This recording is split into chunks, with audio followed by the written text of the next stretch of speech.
ignoring the gold thief, but stringing together supercharges like I'm supposed to, I can actually reach the red thief, but not in the way I'm supposed to. If I string this and swing it around here, I can break open this lockbox. Even though we have the key, we could break it open with the supercharge regardless. The key would just disappear from earlier in the level. And over there was the red thief. I'm not sure if I triggered him or if he's just standing over there taunting me. Okay. He's gone. So he's followed his railroaded path into wherever he's supposed to hide at the end of some daunting supercharged path. The gold thief is the harder of the two, so you've seen the most impressive supercharging you're going to see in this level.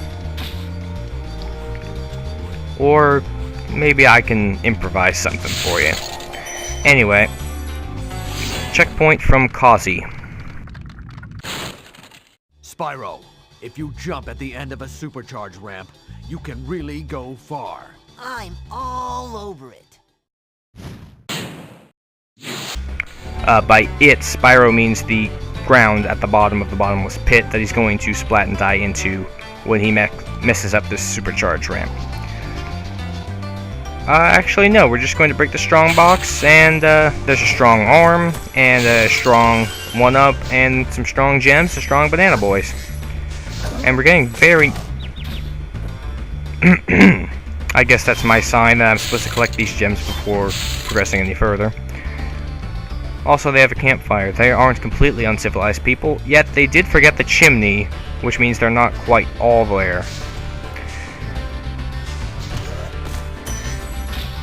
Here, we have a supercharged ramp that leads to the end of the level, and or the red thief up there, but since we didn't have enough fancy sequence breaking, we can't actually reach that without gliding just yet.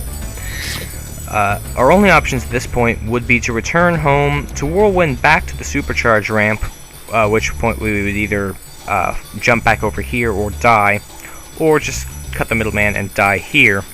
And I'm going to opt for that, because I need to be back over here to access yet another island. If we take this supercharged ramp down this way and land on the secret bridge that leads to the red thief, over there's a whirlwind leads back to the beginning of the level. We don't want to use that yet, because we want to go over here, take this ramp, hung a sharp right, end up at the beginning of the level, and jump up here. We automatically lose our supercharge after jumping up that first step. It's a scripted thing. They don't want you supercharging all over the level, and it's largely because of that I cannot actually reach the gold thief, no matter how many supercharges I try and string together. Over here, speaking of the gold thief, if we take this ramp down here and hang a sharp right, we could actually glide all the way over to where the gold gem thief ends up without taking all that fancy measures. Of course, we can't glide, so it's a moot point. If we take this supercharged ramp down this way, slightly over to the right, this is the path the red thief takes. That whirlwind leads back to the beginning of the level. If we take it and jump onto the supercharged ramp that leads to the end of the level, we can actually get enough speed to take a sharp left, bounce over on back to the bridge that takes us back over to the supercharged ramp at the end of the level, which we can then take to a sharp left, bounce there, bounce back on the bridge that leads to the supercharged ramp at the end of the level. And from there, we can supercharge one more time, and I think I've built up enough to supercharge all the way to the red gem thief without having to glide. 2 supercharges that he takes just aren't enough. Red gem thief has a purple gem, gold gem thief has 4 purple gems. So we're missing out on 100 gems just from being slightly too heavy to make it to that island. And with that, that is actually everything we can access legitimately, glidelessly in the treetops, no matter how adept at supercharging you or I are.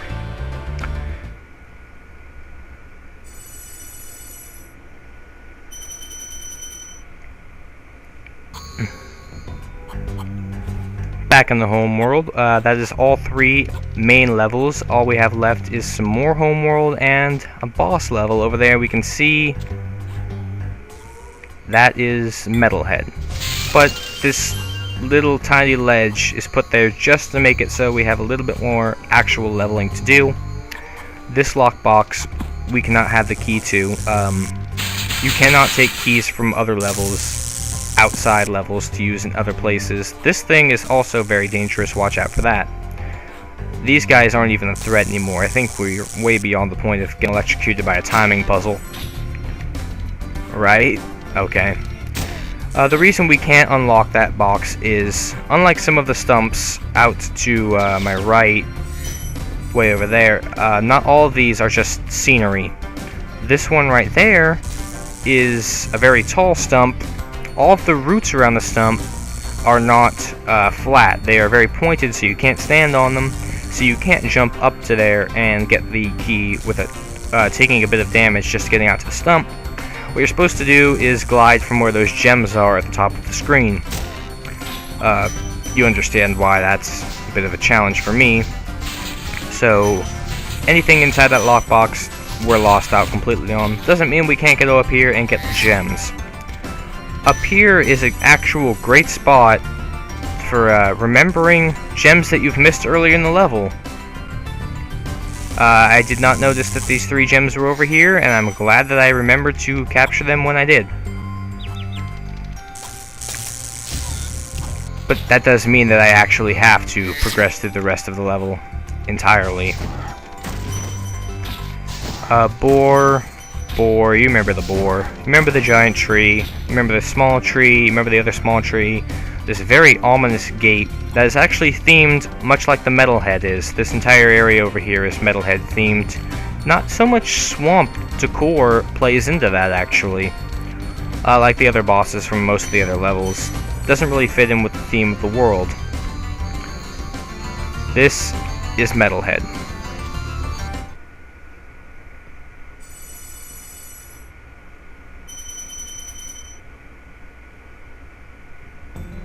And this is his fortress. It is olive green swamp surrounding bright green swamp. Also, huts on sticks. Lots of huts on sticks. Apparently that's a thing. And this is just a very ominous gateway. I'll just cross this threshold here and... oh, Jesus Christ! Who threw that? What the... Jesus... Strong arms will kick armored banana boys. That's right, banana boys are now armored banana boys. The only difference is you can't flame them. It's not like I ever did. You just charge them with reckless abandon. You might have to time it because you cannot charge through their bananas like you could some other projectile weapons in the game. What I'm saying is basically just charge them with reckless abandon. You'll be fine. Some slightly out of the way pop-up gems. You saw nothing. And let's cross this bridge here, and of course we're ready for it this time. We can see them coming a mile away. If we just charge, the projectiles aren't dangerous at all. It's not like they're flaming. Foreshadows. No supervillain fortress is complete without fireworks and swamp chickens. Swamp chickens. Why does that sound wrong? Am I saying that right? Swamp chickens? That just doesn't sound right. Huh. I'm sure it'll come to me. Just more gems and enemies, basically. Making sure that there's nothing down there. Of course, they're going to kick more armored banana boys at us. What they're going to do in this level is just slap armor on old enemies and call them new enemies. Swamp chickens? Swamp chickens. Swamp chickens are fodder in a boss level. That's what's wrong with this. I feel patronized and played down to, and I don't even feel comfortable even playing in a game that is going to so condescendingly play to my childlike talents. I mean, this is a boss level. I'm killing myself. I don't even want to deal with this. Or, maybe I'll just... Hey! Okay, I can live with this. If they're going to put a secret down here, that is warranting, rewarding suicide, then I guess I can stomach through it. If not, for the sake of the viewers, for the sake of Spyro. Also, there's a key here, so be on the lookout for a lockbox. I'm sure you'll be able to find it before I will, because this one always seems to give me the most trouble. Also, you saw we fell a great distance to get to this area, so there's not really a way we can just jump back out. We have to take the whirlwind. But the whirlwind makes us glide at the end, and that's not my style, so I'm going to hold charge to take me out of the glide as soon as possible. Of course, that does kill me. Anyway, so I guess I got my wish after all. Now, assuming that I successfully killed every enemy in this level, I shouldn't have to deal with anything. I should be able to run through it and not miss a thing. Also, swamp chickens. And down here is the only dragon and last dragon I can collect in the Beast Makers, Echidnas. This big robot is all charged up to meet you. Attacking the power pole should disrupt its power supply. That dragon does not sound much like a dragon, and that robot does not seem much like a robot. It looks more like studded tinfoil on a girl wearing pigtails. You can't actually see it from this angle, but it does have a pink mohawk. Also, it throws armored banana boys at us, because apparently that's a thing. They're not a threat at all. We just charge or flame depending on what's being thrown at us. And you'll notice that because he is a large metal enemy, our normal tactics of charging and flaming will not work here. Also, he has a blue laser beam wristband forearm attack. We can, however, harm these things, small metal poles that will either be electrified or not. He also has a ring attack that's somewhat effective. He is the most ridiculous boss. Also, he has a seemingly endless supply of minions to throw at us. They might be more effective if he actually deployed them to do their actual attacks. He also destroyed his last power pole. That's how we beat the boss. We destroy all the power poles. He gets so embarrassed that he leaves. Sometimes he destroys his own power poles and leaves.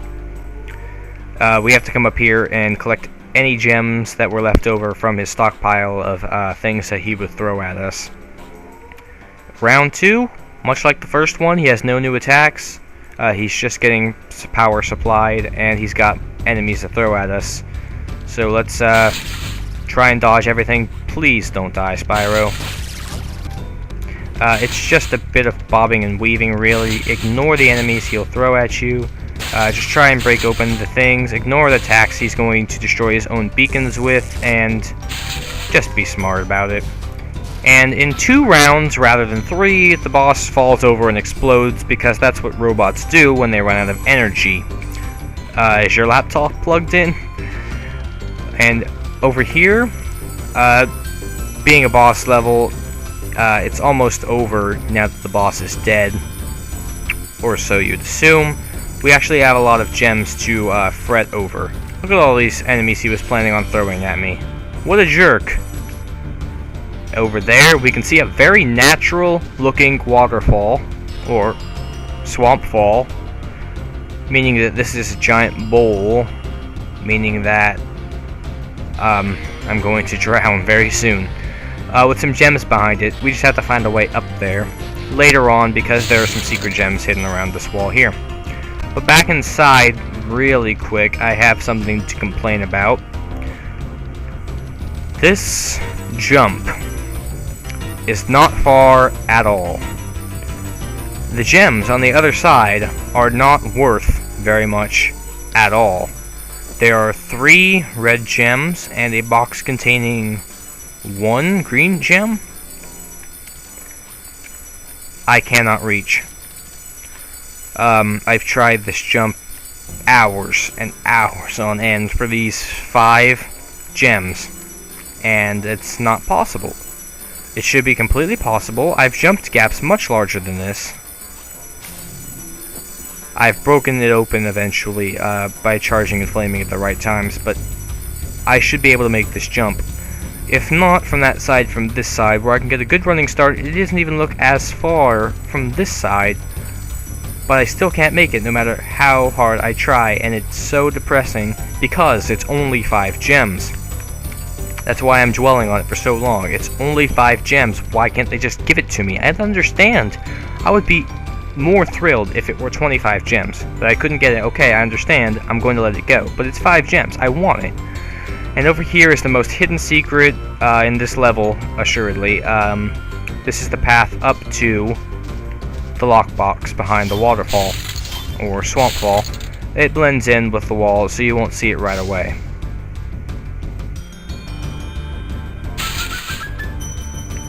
Oh, and Sparks isn't here, so I have to collect these all myself. Oh, wait. Don't want to leave the level without my last red gem. And 25 gems away from the total. We've collected every dragon. Let's get the hell out of this world. Returning home. Being the boss level, we've got everything taken care of, except for, of course, the flight level, which isn't part of my standardized Let's Play.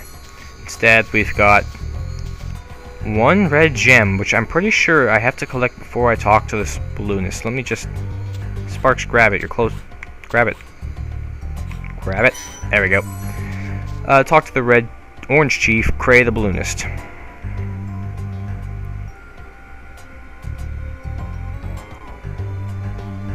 What do you think, guys? Stay here? Go to Dreamweavers. Mr. Spyro, weave me a dream.